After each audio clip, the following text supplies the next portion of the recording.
Yo, what is good? My anime fave. It's good. How Not to Summon a Demon Lord is going straight back to what it does best, and that's pretty much being pervish. Um, I'm very surprised he doesn't take as much moves as he naturally could, with especially the elf girl who.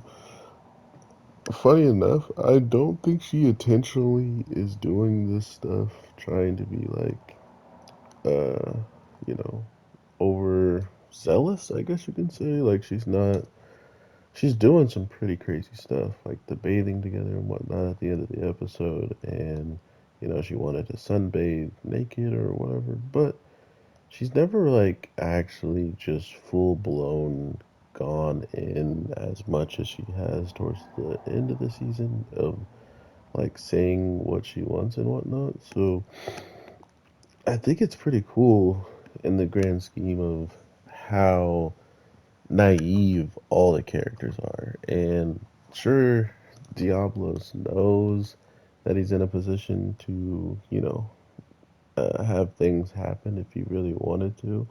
Especially with the collars on, there's not much the ladies can do to fight back, and if they do, I'm pretty sure they get injured or even could die from that. So it's one of those situations where someone who has all the power and all the right to do whatever he wants just isn't doing it. And that aspect is what's kind of like shocking me. Um, just to know that everything we see in this episode was another like test of power and test of just seeing what types of characters are out there. I am very optimistic when it comes down to Diablo's scaling other characters, right? I feel like he did this same exact thing when he fought against the other guy who was taking out the elves, the guy who was like the king of the whatever. He was very impressed by everything he was doing, and it was kind of putting us in a position to be like, oh snap, like he actually believes these guys are capable of doing some nasty stuff, right? Um, then you go back, and he slaps on that guy. Like, he absolutely slaps him. Now we're in a position where they've already showcased this man who has showed up and protected the head priestess not only from the threat of the thing that was attacking, excuse me, the thing that was attacking everybody, but he also came and protected her against someone who is the high and mighty of this area, who we really find out is the one forcing the scumbaggery when it comes down to paying and having to do whatever you can to pretty much get the help of the paladins, right?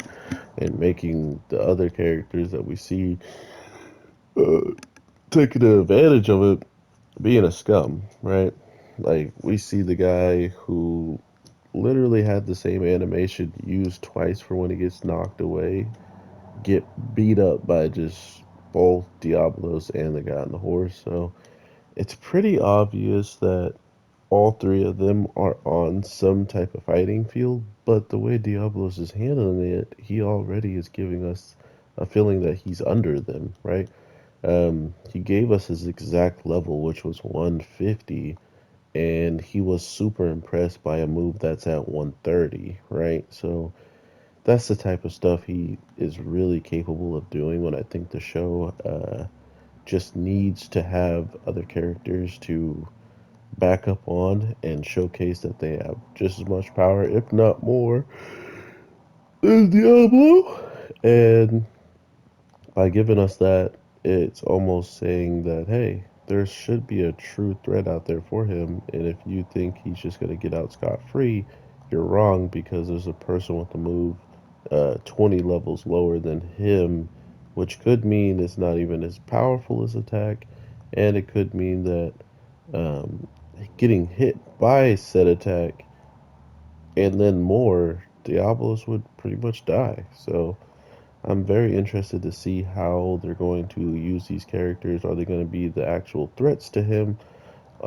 Is the old guy actually on our team? Because they already showed him in a bad light, but just seeing him in this week's episode and all the respect that he pays to not only the priestess, but he even goes against the head, like I said. It's just, is it real or is he just setting us up to make us feel like he is someone we can trust? With that being said, I hope you all have an amazing day, night, evening. Thank you, and I'll talk to you in the next one. Peace.